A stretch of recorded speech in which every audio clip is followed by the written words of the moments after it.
warga Malang di sekitarnya mengikuti acara Malang City Expo, baik langsung di Kartini Imperial Building ataupun di live secara streaming di YouTube Malang City Expo dan juga di Jen Ahu.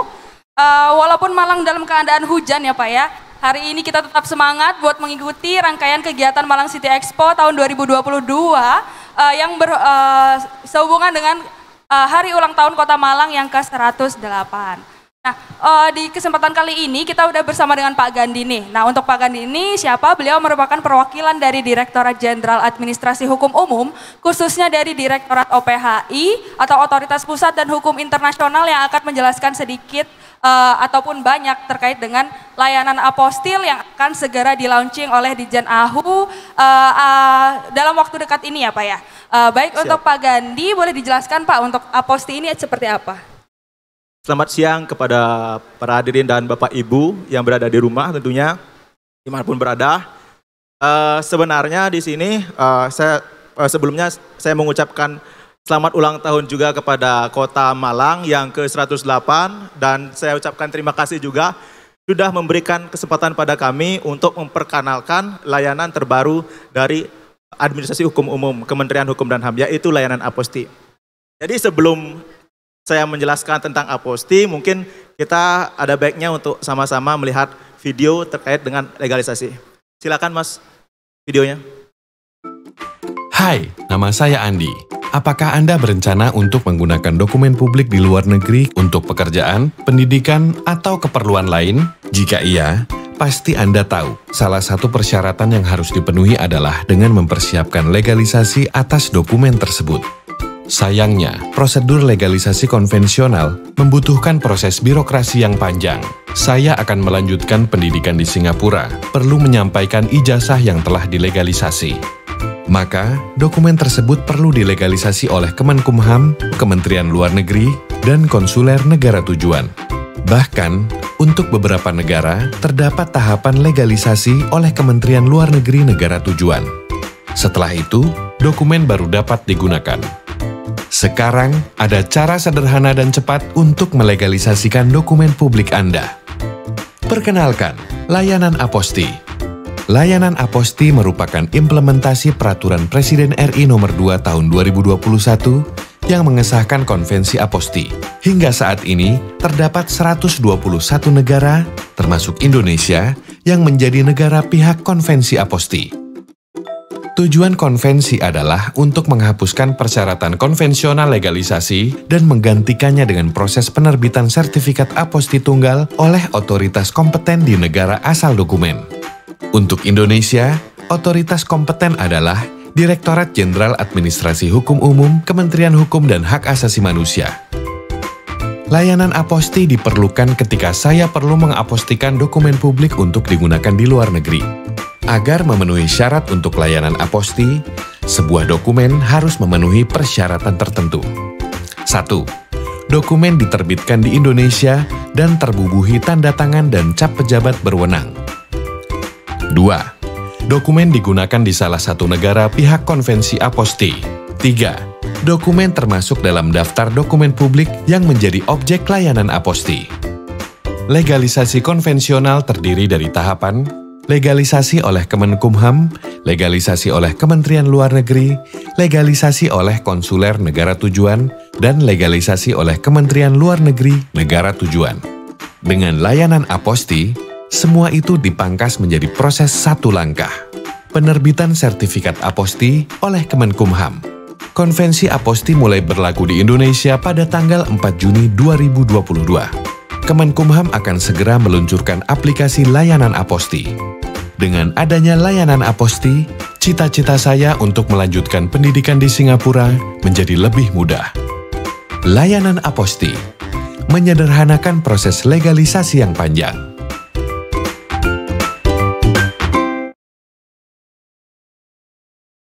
Ya, jadi tadi dari videonya sudah diketahui ya bahwa saat ini Ditjen Ahu ini lagi bersiap untuk segera melaunching aplikasi aposti yang akan di-launching tanggal 4 Juni ya Pak ya 2022. Ya, betul. Nah sebelumnya dari video itu kan sudah dijelaskan ya Pak ya layanan aposti itu seperti apa, tapi untuk lebih jelasnya mungkin bisa ditambahkan lebih lanjut Pak Gandhi. Ya, terima kasih atas waktunya. Sebenarnya aposti itu dari etimologi ya, aposti itu berasal dari bahasa Prancis yang berarti apostiler yang berarti anatoni ya. Terus merupakan bahasa Prancis kuno juga yang apa namanya? Secara etimologinya itu aposti. Aposti yaitu artinya lebih lanjut. Jadi anatomi itu merupakan sebuah catatan dan ketika diubah menjadi bahasa Latin itu lebih lanjut. Jadi aposti ini sebelum bagaimana cara mengimplementasikan misalnya aposti ini, tentu di sini kita harus tergabung dalam konvensi aposti dulu. Konvensi aposti di sini merupakan sebuah bernaung pada konvensi HCCH namanya ya. HCCH itu sendiri merupakan Hague Conference on Privat International Law. Jadi konferensi konferensi Den Haag terkait dengan hukum perdata internasional. Jadi dari sana sebenarnya baru bisa mengimplementasikan aposti ini. Dan sampai saat ini seperti yang kita lihat tadi itu sudah 120 negara yang ikut dalam bergabung dalam negara pihak yang mengaksesikan konvensi aposti ini begitu. Baik, berarti Indonesia sudah masuk nih ya Pak ya ke dalam salah satu negara konvensi aposti ya Pak ya? Ya, tadi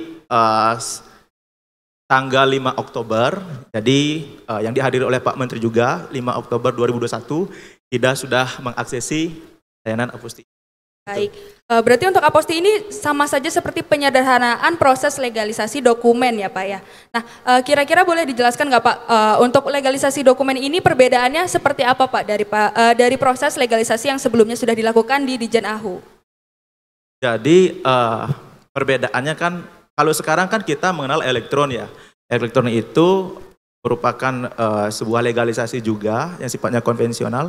Jadi kalau elektron, kalau misalnya kita misalnya melakukan legalisasi yang awalnya dari misalnya ijazah ya atau akte misalnya dari dinas Dukcapil melakukan legalisasi, setelah itu ke Kementerian Hukum dan HAM, setelah itu ke Kemenlu, setelah Kemenlu ke Dubes negara tujuan, setelah itu ada juga beberapa negara yang mengautentifikasi ke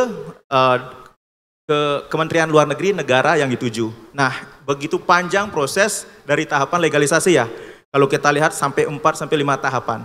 Tetapi dengan aposti ini, produk aposti ini, kalau kita lihat hanya satu tahapan.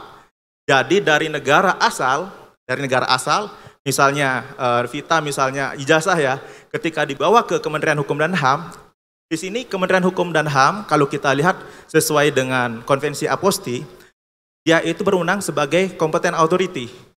Jadi competent authority itu merupakan lembaga atau instansi yang berwenang untuk melegalisasi baik tanda tangan, cap maupun stempel.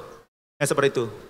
Jadi otoritas berwenang selain itu juga dia itu menerbitkan sertifikat aposti, sertifikat di negara tujuan. Jadi itu kewenangan dari Kementerian Hukum dan HAM sebagai competent authority. Baik, jadi begini, setelah misalnya ijazah itu dibawa Kementerian Hukum dan HAM, setelah diapostikan, jadi prosesnya itu selain dari pemohon melalui digital aplikasi, pemohon mengajukan permohonan ke Kementerian Hukum dan HAM, dalam ini melalui Direktur Jenderal Administrasi Hukum Umum, setelah itu dilakukan verifikasi. Nah, verifikasi di sini biasanya dilakukan oleh pejabat verifikator. Dan tentunya melalui proses verifikasi ini ada 3 outputnya. Yang pertama di sini ditolak, yang kedua adalah dikembalikan, yang ketiga diterima. Jadi lumayan panjang. Jadi kalau misalnya ditolak, apa yang menjadi nilai dari pejabat verifikator dalam menolak unggahan tersebut atau permohonan tersebut? Pertama di sini dilihat pengisian formulir dengan data unggahan tidak sesuai. Terus yang kedua di sini dilihat juga tanda tangan, cap, apakah sesuai dengan pangkalan data yang kita miliki dari Kementerian Hukum dan HAM. Kalau misalnya tidak sesuai, antara itu ya tolak. Terus yang kedua itu kalau kita lihat di permen tata caranya itu ada yang dikembalikan. Yang dikembalikan ini sesuai dengan pasal 6-nya itu berarti pertama spesifikasi yang diminta tersebut pada pangkalan data Kementerian Hukum dan HAM itu tidak ada. Jadi di sini kita dari verifikator tersebut meminta data pendukung dari si pemohon. Begitu. Yang kedua mungkin data-data pendukung lainnya.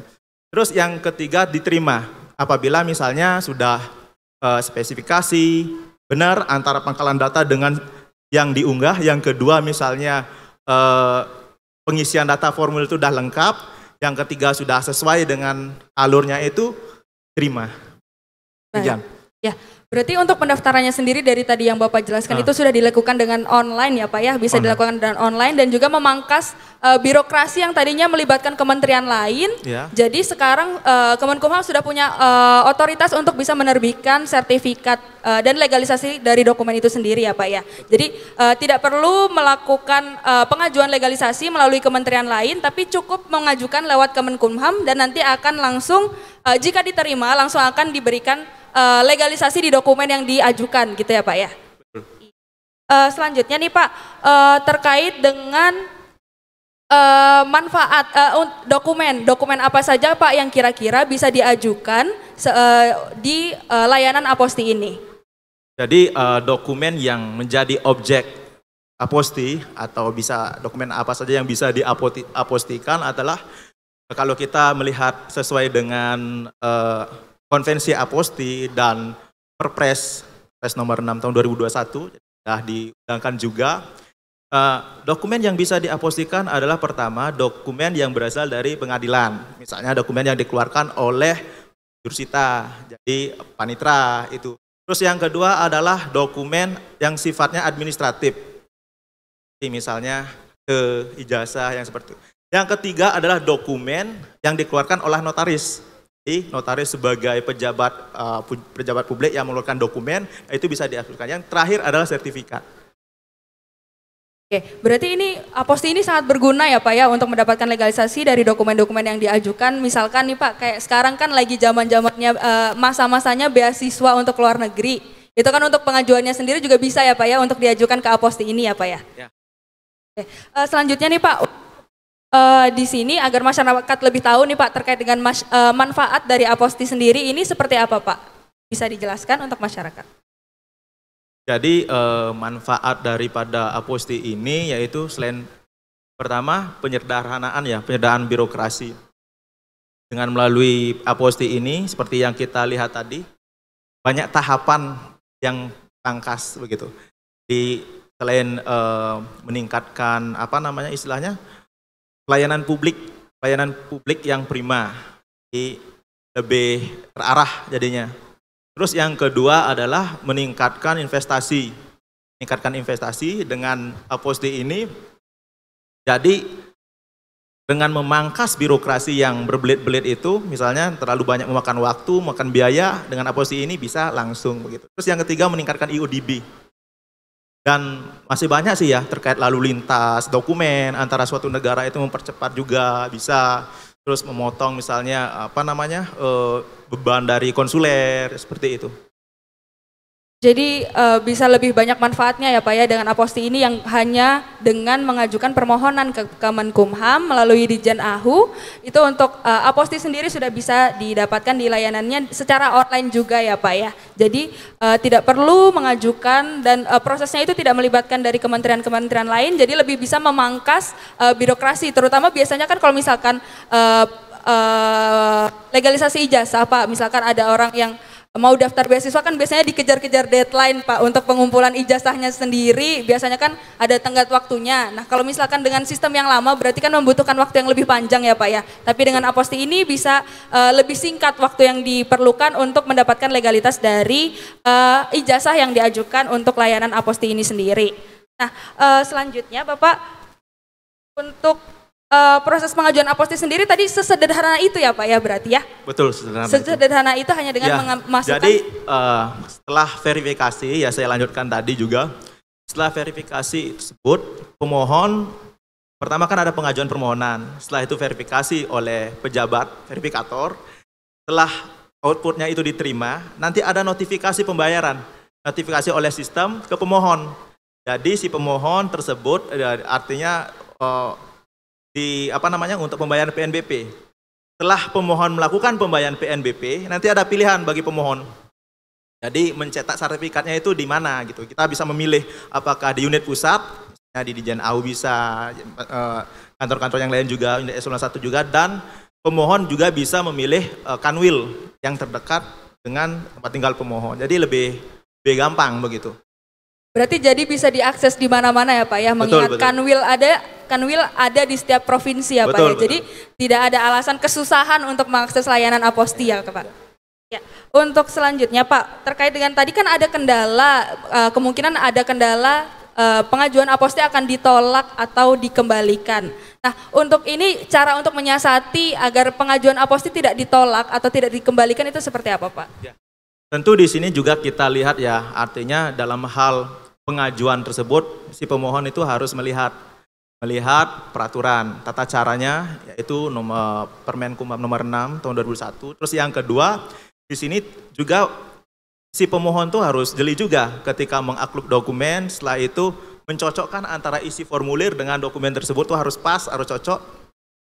Terus yang ketiga terkait tanda tangan ya, tanda tangan harus jelas juga instansinya, misalnya pendatangannya siapa, jabatannya apa, itu mungkin harus jelas begitu. Kalaupun misalnya dikembalikan Mbak, itu kalau misalnya kurang jelas itu berarti kan dikembalikan. Jadi nanti kita minta dari verifikator sendiri, nanti minta data pendukung ke pemohon. Jadi dari pemohon mengajukan data pendukungnya, oh ini loh, kalau misalnya tidak ada di pangkal data kita. Jadi bisa diterima. Jadi itu pun sudah dikasih waktu sebenarnya. Kalau misalnya dalam proses alur Aposti itu, pelayanan Aposti itu misalnya 3 hari, kalau misalnya dikembalikan itu dikasih waktu 7 hari, sesuai dengan ketentuan peraturan Permenkumham nomor 6 itu. Baik, berarti nanti untuk pengajuan Aposti itu sendiri ketika masih ada dokumen yang kurang dikasih kesempatan lagi ya Pak ya untuk bisa melengkapi dokumennya. Jadi nggak ditolak mentah-mentah gitu ya Pak ya bahasanya kalau misalkan ada dokumen yang kurang gitu. Oke Pak, untuk selanjutnya nih Pak, kira-kira untuk saat ini apa saja nih Pak yang sudah disiapkan pemerintah untuk dapat mengimplementasikan layanan Aposti ini Pak? Oke, kalau dari pemerintah sendiri ya, kita pertama kan kalau merujuk konvensi Aposti itu sudah ada perpres, kan udah ada perpres melalui perpres Presiden nomor 2 tahun 2021 juga terkait penghapusan legalisasi yang terkait konvensi Apostil. Terus yang kedua ada Permenkumham nomor 6 tadi sudah diundangkan. Terus yang ketiga, pemerintah saat ini sedang menyusun aplikasinya sudah mulai rampung juga. Setelah aplikasi, kita juga menyiapkan Kepmenkumham sendiri itu berisi secara mendetail dokumen publik apa saja yang bisa diaposikan, nanti di Kepmenkumham itu tersendiri ada. Terus yang terakhir diseminasi itu kita menyebarluaskan informasi terkait Aposti, jadi masyarakat nanti lebih terasa terbantulah dengan layanan Aposti ini. Mungkin dengan pada saat diseminasi ini juga kita memerlukan kanwil karena kanwil di sini kan istilahnya ujung tombak ya dari layanan Kementerian Hukum dan HAM. Dari sana mungkin kita bisa menyebarluaskan informasi ke setiap daerah. Baik, berarti dari pemerintah sudah menyiapkan dari segi peraturan dan juga fasilitas berupa aplikasi dan juga metode untuk penyebaran informasi dari Aposti ini yang juga berkolaborasi ya Pak ya dengan kanwil-kanwil Kemenkumham di seluruh Indonesia ya Pak ya. Betul. Iya, berarti ini merupakan kabar baik nih untuk teman-teman di sini atau Bu yang ingin melegalisasi dokumennya untuk di Kemenkumham karena nanti akan ada diseminasi di berbagai kota ya Pak ya. Nanti akan tour atau gimana Pak untuk diseminasinya? Mungkin kalau informasi gini ya, untuk sementara mungkin ada beberapa diseminasi lah, artinya 3 kota besar yang yang digunakan untuk diseminasi. Oke, baik, nanti mungkin bisa ditunggu nih untuk teman-teman di sini yang mau tahu layanan lebih lanjut terkait dengan Aposti, nanti ditunggu diseminasi dari Kemenkumham ya Pak ya. Oke, nah kira-kira ini Pak, ini mungkin yang paling banyak ditunggu oleh masyarakat, kira-kira kapan di launching Pak aplikasi Aposti ini? Ya, seperti yang tadi di layar ya, seperti kita lihat video itu, saya ulangi lagi Bapak Ibu sekalian, jadi Aposti ini mulai berlaku sesuai dengan konvensi Aposti pasal 12, yaitu Aposti berlaku di Indonesia, ya, entry into force-nya itu pada tanggal 4 Juni 2022. Ya, pada tanggal 4 Juni 2022. Demikian sih kita. Oke, 4 Juni 2022. Ya, betul. Berarti tinggal sebentar lagi ya, Pak ya, masyarakat bisa langsung mendapatkan layanan Aposti ini sebentar lagi, hitungan 2 bulan ya Pak ya. Oke, betul. Baik. Mungkin itu informasi dari Aposti, atau mungkin ada yang bisa ditambahkan lagi Bapak, atau pesan untuk masyarakat terkait layanan Aposti ini? Mungkin itu saja ya. Mungkin saya juga terakhir, apabila misalnya ada kesalahan dalam penyampaian informasi, saya juga minta maaf. Dan mungkin kita tutup dengan yel pembaharuan ya. Boleh, boleh. Ya, terima kasih untuk teman-teman yang sudah menyaksikan, baik yang di Kartini Imperial Building maupun yang menyaksikan secara live lewat YouTube ataupun aplikasi Zoom. Nah, di sini mungkin kita bisa highlight untuk kemudahan Aposti sendiri ini, dia bisa menyederhanakan proses birokrasi yang tadinya cukup berbelit-belit, dan sekarang hanya cukup 1 tahap saja, yaitu bisa ke Kemenkumham dan juga bisa mempersingkat waktu yang dibutuhkan untuk mendapatkan layanan Aposti itu sendiri. Nah Pak, untuk terakhir nih Pak, untuk menutup kegiatan pada hari ini, kita boleh ya Pak ya, salam pengayoman dulu ya Pak ya. Wajib itu ya. Wajib ya Pak ya, oke. Yuk, salam pengayoman, kita pasti.